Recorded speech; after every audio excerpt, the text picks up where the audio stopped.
มีสติอบรมจิตให้จิตมันรู้แค่เรื่องธรรมให้จิตมีแต่สนุกกำหนดรู้ลมหายใจเข้ารู้ลมหายใจออกเท่านั้น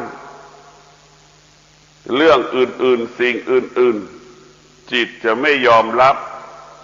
จิตจะปฏิเสธมีหน้าที่ของจิตการฝึกจิตให้จิตรู้เรื่องธรรมธรรมะเป็นเรื่องของปัจจุบันไม่มีเรื่องอดีต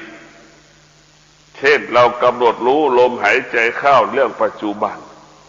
การกำหนดลมหายใจออกก็เป็นเรื่องปัจจุบันให้เราอยู่กับปัจจุบันถ้าเรามีสติฝึกจิตมันก็รู้เวทนาก็ไม่มีอุปทานก็ไม่เกิดไม่มีอุปทานและไม่มีเวทนามันจะมีแต่สติกำหนดลมหายใจเข้าการกำหนดลมหายใจออกอันนี้คือเป็นยอดของการปฏิบัติธรรมของพระกรรมฐานเป็นหัวใจของการปฏิบัติธรรมประพฤติธรรมสิ่งที่เราควรรู้ก็คือรู้ลมหายใจเข้ารู้ลมหายใจออกสิ่งที่เราควรรู้ก็รู้ในอริยบททั้งสี่ขวาย่างรู้ซ้ายย่างรู้จะนั่งก็รู้จะนอนก็รู้จะกินก็รู้ระหว่างจะนั่งจะนอนจะเดินเรารู้เรามีสติรู้ตลอดเวลา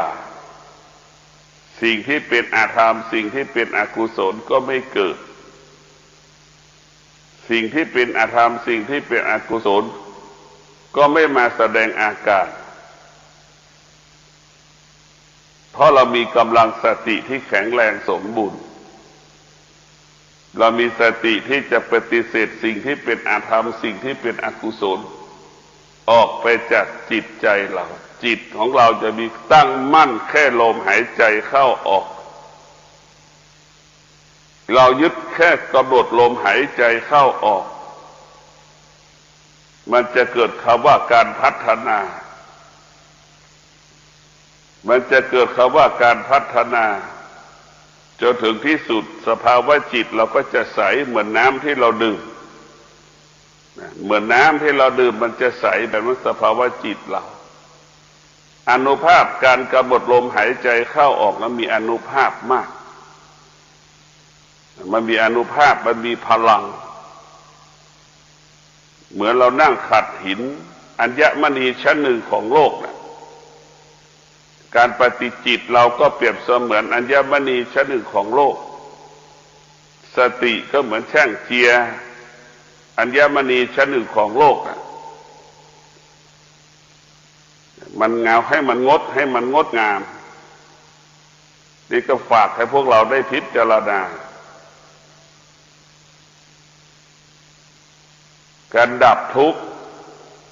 ก็คือดับความรู้สึกที่มาปรากฏขึ้นที่ตาที่หูที่จมูกลิ้นที่กายที่ใจเรามีสติที่จะป้องกันไม่ให้ความทุกข์มันเกิดความทุกข์ของพุทธเจ้าก็คือการล่วงละเมิดศีลเป็นเหตุให้เกิดความทุกข์การไม่มีสมาธิเป็นเหตุให้เกิดความทุกข์อันนี้คือเป็นหลักของมันทุกข์ที่เป็นสากลที่สุดก็คือการล่วงละเมิดศีลเป็นทุกข์ทั้งระบบของโลกเช่นคอร์รัปชันทั้งโลกไม่ว่าชาติใดในโลกไม่ยอมรับพระพุทธเจ้าก็บอกแล้วการไปล่วงละเมิดไปเบียดเบียนฉวยโอกาสเอาวัตถุสิ่งของต่างๆของบุคคลอื่นๆมาเป็นของตนเป็นทุกข์เป็นเหตุให้เกิดความทุกข์การล่วงละเมิดศีลเป็นเหตุให้เกิดความทุกข์เรารู้แล้วว่าการล่วงละเมิดศีลเป็นเหตุให้เกิดความทุกข์การรักษาศีลเป็นเหตุให้เกิดความสุขเรารู้เลยนะ ให้รู้อย่างนี้ว่าการรักษาศีลเป็นเหตุให้เกิดความสุขการรักษาศีลเป็นเหตุให้เกิดความสุขกินก็มีความสุขนอนก็มีความสุขตื่นก็มีความสุขดำเนินชีวิตก็มีความสุขเพราะศีลนี่แหละเป็นผู้ประกาศความบริสุทธิ์ของคนขณะเดียวกันการล่วงละเมิดศีลเป็นเหตุให้เกิดความทุกข์กินก็เป็นทุกข์นอนก็เป็นทุกข์ตื่นก็เป็นทุกข์ดำเนินชีวิตก็เป็นทุกข์วิตกกังวลความทุกข์ทั้งหลายเกิดจากการล่วงละเมิดศีลการล่วงละเมิดศีลเนี่ยเป็นความทุกข์ที่เป็นสากลของโลกไม่มีใครที่จะยอมรับบุคคลที่ล่วงละเมิดศีลว่าเป็นคนดีไม่มีในโลกเพราะฉะนั้นการล่วงละเมิดศีลเนี่ยมันทำให้เราวิตกกังวลนอนก็อยู่ภายใต้คำว่าวิตกกังวลตื่นก็อยู่ภายใต้คำว่าวิตกกังวลดำเนินชีวิตก็อยู่ภายใต้คำว่าวิตกกังวลมันจึงทำให้เราเกิดคำว่าโรคประสาทโรคจิตจึงทำให้เราเกิดความทุกข์เกิดความซึมเศร้าเพราะการล่วงละเมิดศีลจึงเป็นเหตุให้เกิดคำว่าโรคสารพัดโรคเพราะจะได้การรักษาศีลการดำรงตนด้วยศีลเนี่ยก็ทำให้เราไม่มีโรคโรคมันก็เป็นธรรมชาติของมันเป็นปกติของมันการล่วงละเมิดศีลนี่ทำให้จิตเราไม่เห็นเหมือนกลางคืนคนล่วงละเมิดศีลเหมือนคนอยู่เหมือนคนกลางคืนมองอะไรไม่เห็นจิตก็จะเป็นเช่นนั้นคนที่ดำรงตนด้วยศีลก็จะเห็นความดีงามเหมือนคนอยู่กลางวันเห็นหมดทุกอย่างเพราะฉะนั้นพวกเราทั้งหลายพระพุทธเจ้าเอาสุขก็คือศีลมาเป็นให้เกิดความสุข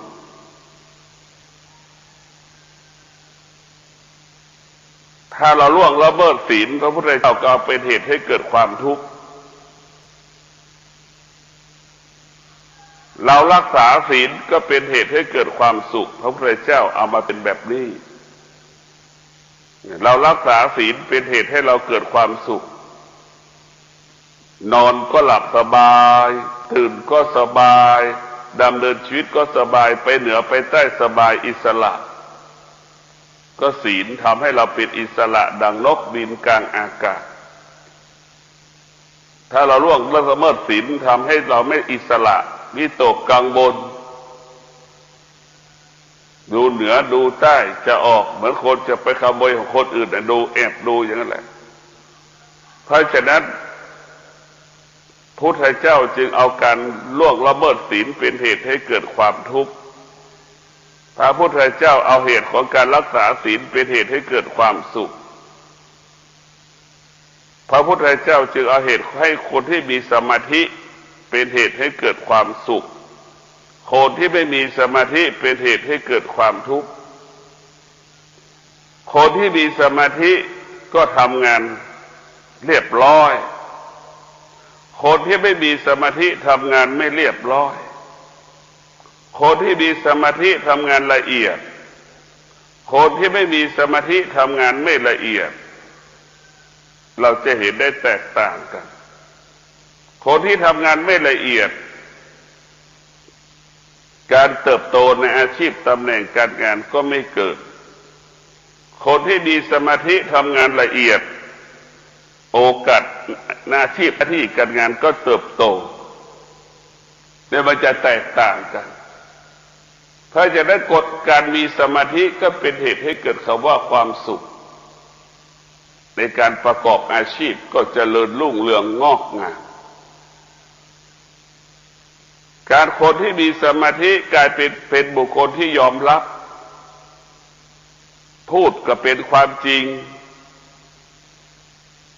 ทุกอย่างเป็นความจริงหมดตรงกันข้ามคนที่ไม่มีสมาธิพูดไม่เป็นความจริงเป็นที่ไม่ยอมรับของคนเราก็จะเห็นได้ลักษณะของธรรมะว่าด้วยเรื่องความจริงความจริงของธรรมะก็คือแค่ตัวนั่งสมาธินี่แหละเป็นตัวหลักถ้าเราไม่นั่งสมาธิเราจะเข้าไม่ถึงธรรมะรู้ธรรมะเฉยๆเหมือนเด็ก6 ขวบนั่นแหละรู้อย่างนั้นแหละมันพูดได้หมดแต่มันไม่รู้สิ่งที่มันพูดแต่พ่อแม่ต่างหากไปมโนปรุงแต่งไปรับรู้เวลาลูกพูดเราส่วนมาก 90% เรารู้ธรรมแต่เราเข้าไม่ถึงธรรมรู้ธรรมแต่เราเข้าไม่ถึงธรรมดังเช่นหนูมันตายได้4-5 วันแล้วมีกลิ่นเหม็นแต่เราก็รู้ว่ากลิ่นมันเหม็นเราก็ไม่รู้ว่าหนูแล้วมันตายตรงไหนเรายังไม่เห็นหนูรู้แต่ยังไม่เห็นผู้รู้ธรรมจำนวนมากก็เป็นอย่างเช่นรู้ว่าของเหม็นแต่ยังเข้าไม่ถึงธรรมก็คือยังไม่เห็นหนูว่ามันตายอยู่ตรงไหน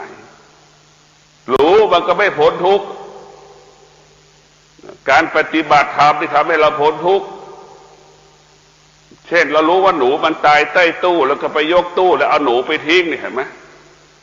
กลิ่นมันเหม็นก็ไม่มีแล้วมันหลุดพ้นจากความทุกข์เรารู้เฉยๆไม่มีทางจะพ้นทุกข์เช่นอ่านหนังสือไม่มีทางจะพ้นทุกข์การอ่านหนังสือธรรมะไม่มีทางจะพ้นทุกข์รู้เรื่องทุกข์แต่เข้าไม่ถึงทุกข์ดังหนูที่มันตายแต่เรายังไม่รู้ว่าตายอยู่ตรงไหนตราบใดเราไม่เจอหนูมันก็จะมีกลิ่นเหม็นผู้ที่ปฏิบัติธรรมเนี่ยถึงจะเข้าถึงธรรม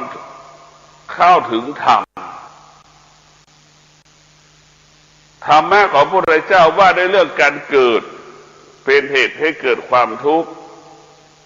ธรรมะของพระพุทธเจ้าว่าด้วยเรื่องความแก่เป็นเหตุให้เกิดความทุกข์จริงหรือไม่ทุกคนสัมผัสอยู่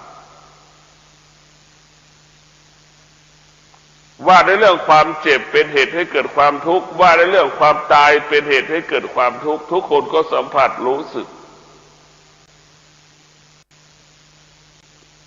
มันเป็นทุกข์ทั้งระบบเกิดแก่เจ็บตายมันเป็นทุกข์แต่ก็มีคนจำนวนน้อยที่เห็นว่าเกิดเป็นทุกข์แก่เป็นทุกข์เจ็บเป็นทุกข์ตายเป็นทุกข์มีคนจำนวนน้อยมาก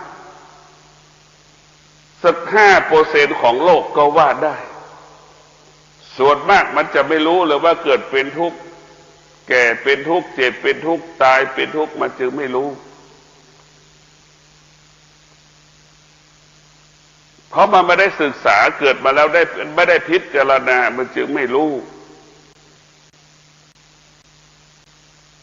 เพราะนั้นการดับทุกข์ก็คือการ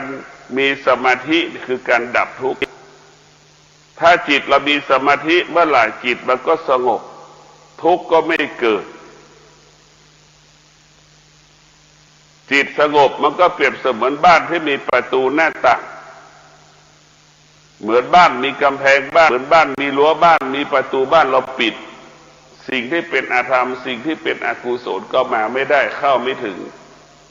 จิตเรามีสมาธิความโลภความโกรธความหลงก็เข้ามาไม่ได้ถ้าเราไม่มีสมาธิก็เหมือนบ้านที่ไม่มีรั้วบ้านเหมือนบ้านที่ไม่มีประตูบ้านไม่มีหน้าต่าง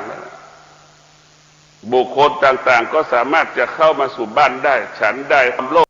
ความโกรธความหลง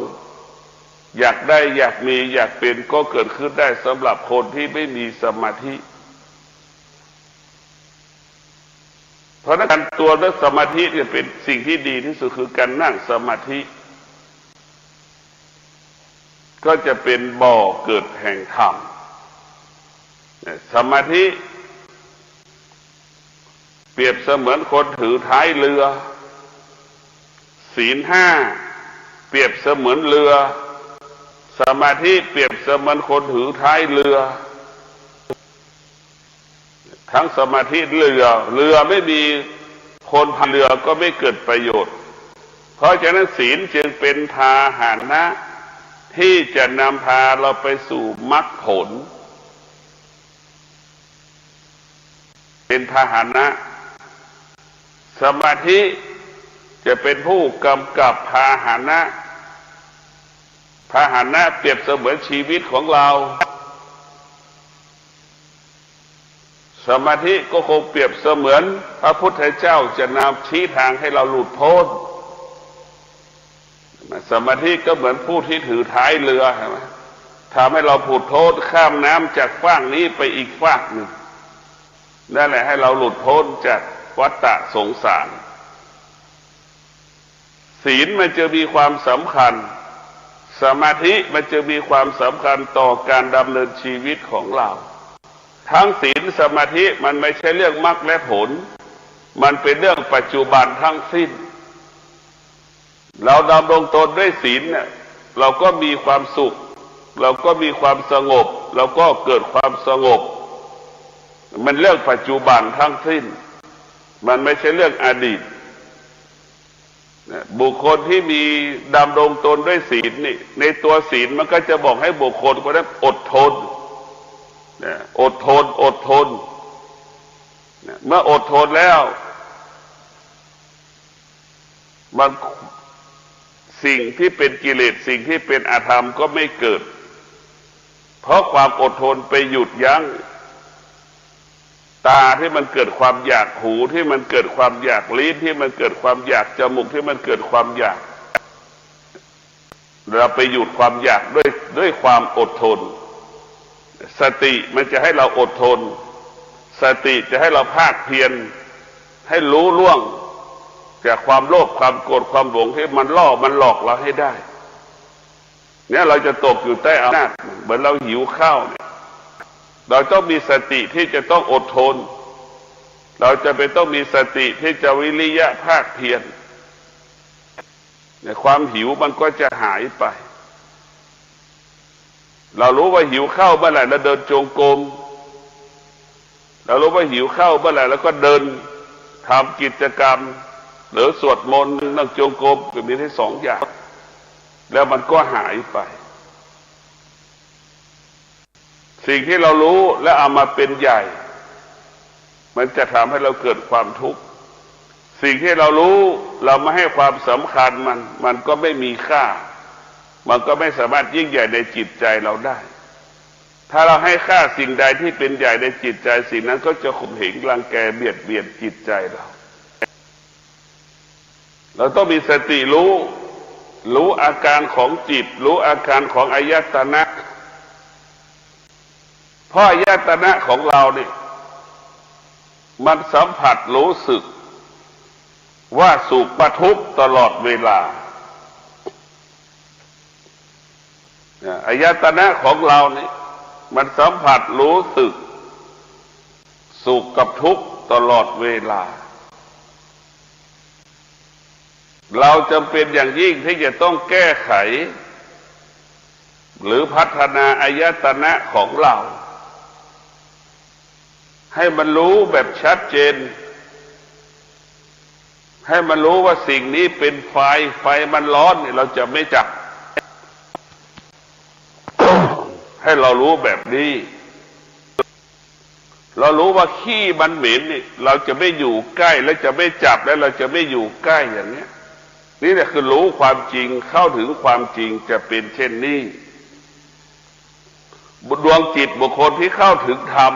ก็จะอยู่ห่างกิเลสจะไม่อยู่ใกล้กิเลสดังเรารู้ว่าไฟมันร้อนเนี่ยเราก็หนีของมันเน่ามันเหม็นเราก็หนี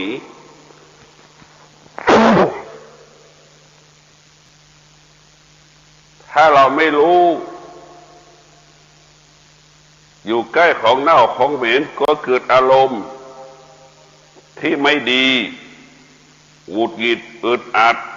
ผิดเถียงทะเลาะกันเนี่ยเป็นปัญหาเกิดตามมาเราต้องมีสติพิจารณาทุกวันไม่ต้องไปที่ไหนเราจะไม่ต้องไปรีบรู้เราไม่ต้องไปรีบรู้เรื่องธรรมะจากตำรา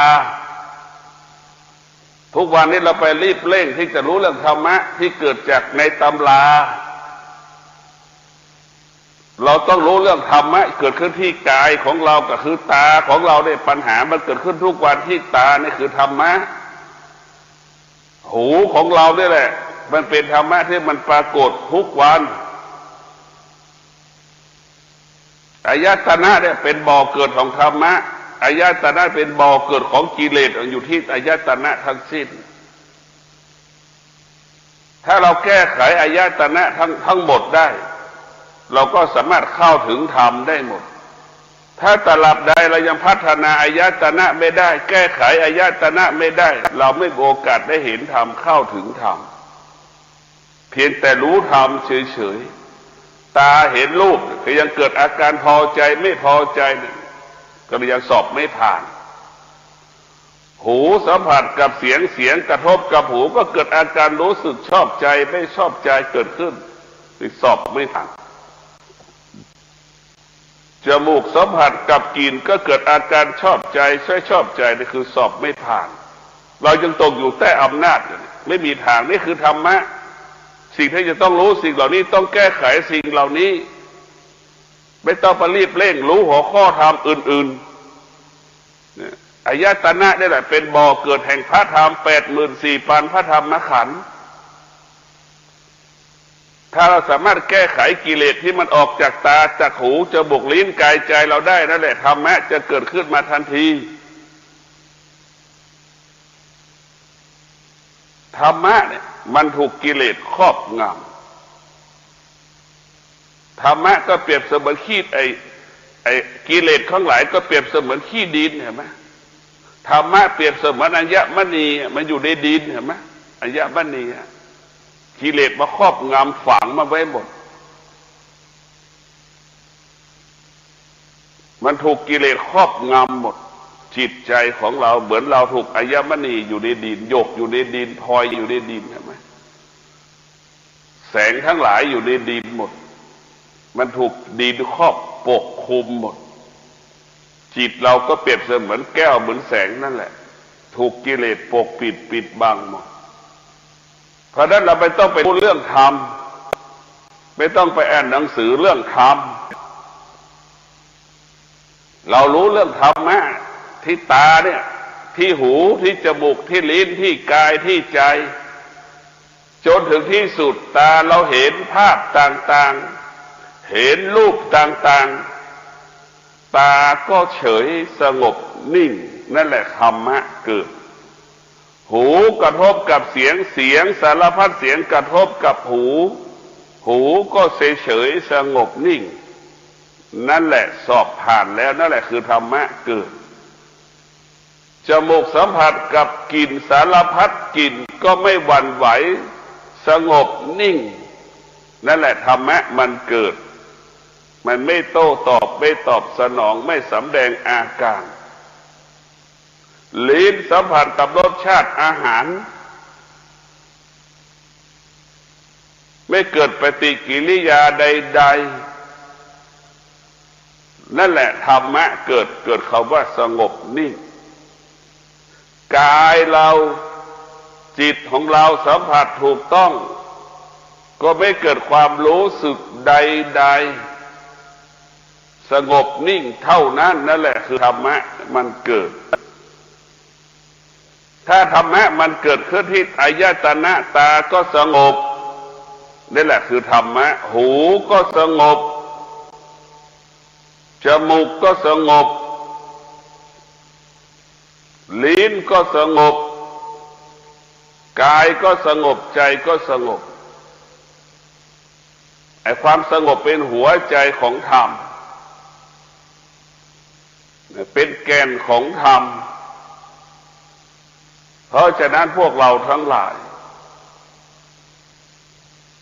ธรรมของเราก็คือความสงบ หากความสงบไม่เกิดธรรมก็ไม่เกิดถ้าตลับใดจิตเราวุ่นวายอยู่ตาเราวุ่นวายหูเราวุ่นวายจมูกเราวุ่นวายลิ้นยังวุ่นวายกายใจยังวุ่นวายอยู่ธรรมะยังไม่เกิดตาเห็นรูปก็ตกอยู่ใต้อำนาจของรูปนี่ธรรมะก็ยังไม่เกิดเป็นเรื่องของกิเลสหูสัมผัสกับเสียงก็ไปยึดติดในเสียงนี่คือธรรมะยังไม่เกิดตกอยู่ใต้อำนาจของกิเลสจมูกสัมผัสกับกลิ่นก็ตกอยู่ใต้อำนาจของกลิ่นนั่นแหละคือตกอยู่ใต้อำนาจกิเลสลิ้นเราสัมผัสถูกต้องกับรสชาติอาหารก็ไปตกอยู่ใต้อำนาจรสชาติอาหารนั่นคือเป็นกิเลสจิตเราอยู่จงตกใต้กิเลสกายของเราใจของเรายังตกสำแดงอาการร้อนปรากฏก็รับไม่ได้หนาวปรากฏก็รับไม่ได้เนี่ยก็แสดงตกอยู่ใต้อำนาจกิเลสทั้งสิ้น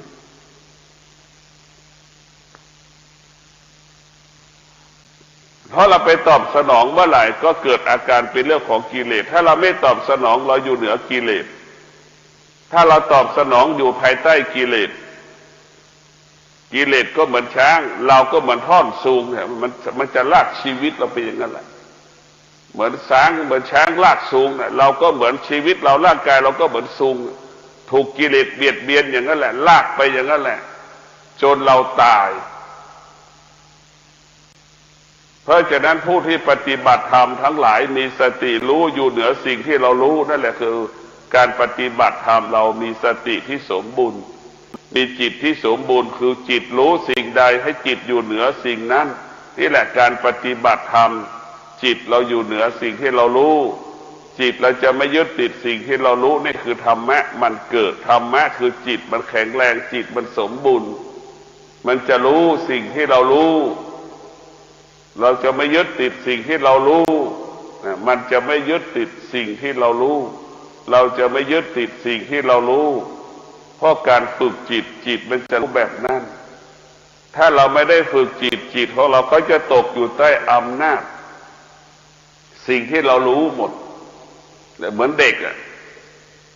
ถ้าจับวัตถุสิ่งของได้มันก็จับทุกอย่างนะคืออำนาจของกิเลสมันตกให้เราตกอยู่ใต้อำนาจสิ่งที่เรารู้ตาเห็นรูปเนี่ยตกอยู่ใต้อำนาจเหมือนเด็กทุกอย่าง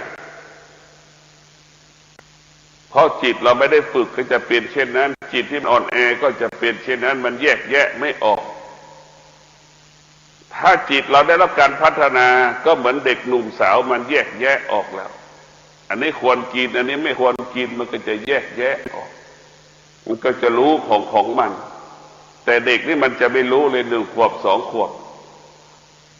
มันจะเอาทุกอย่างมันจะจับทุกอย่างมันจะกินทุกอย่างยาพิษมันก็จะกินเพราะมันไม่รู้อ่ะเพราะฉะนั้นพวกเราทั้งหลายการฝึกจิตให้จิตเราเป็นจิตผู้รู้การฝึกจิตให้จิตเราเป็นจิตผู้รู้สิ่งใดให้จิตละสิ่งนั้นในหัวใจของผู้ที่เข้าถึงธรรมจิตรู้เรื่องใดให้จิตละสิ่งนั้นจิตรู้เรื่องใดให้จิตอยู่เหนือสิ่งนั้นสุดท้ายจิตรู้เรื่องสิ่งใดๆให้จิตเฉยๆจะรู้เรื่องอะไรก็แล้วแต่ก็ให้จิตเฉยๆไม่มีค่าไม่มีความหมายสำหรับจิตที่รับรู้จิตมันจึงอยู่เหนือสิ่งที่จิตรู้ก็ขอให้ท่านทั้งหลายมีสติพิจารณาศึกษาเรียนรู้เรื่องธรรมในการปฏิบัติธรรมให้เราพ้นทุกข์เราจะพ้นทุกข์ก็คือทุกข์ที่ไหนคือที่ตาหูจมูกลิ้นกายใจดับทุกข์ที่ตาที่หูที่จมูกที่ลิ้นที่กายที่ใจของเราดับทุกข์ดับแล้วมันก็สุขทุกข์เกิดสุขก็ดับสุขเกิดทุกข์ก็ดับอาการการเกิดดับของสุขกับทุกข์มันก็อยู่ภายใต้คำว่าไม่เที่ยง การฝึกจิตให้อยู่กับปัจจุบันรู้เรื่องปัจจุบันก็ขอให้ท่านทั้งหลายมีสติตื่นต้อนรับความดีมีสติตื่นดำเนินชีวิตด้วยสมาธิย่อมบรรลุเป้าหมายดั่งใจที่ปรารถนา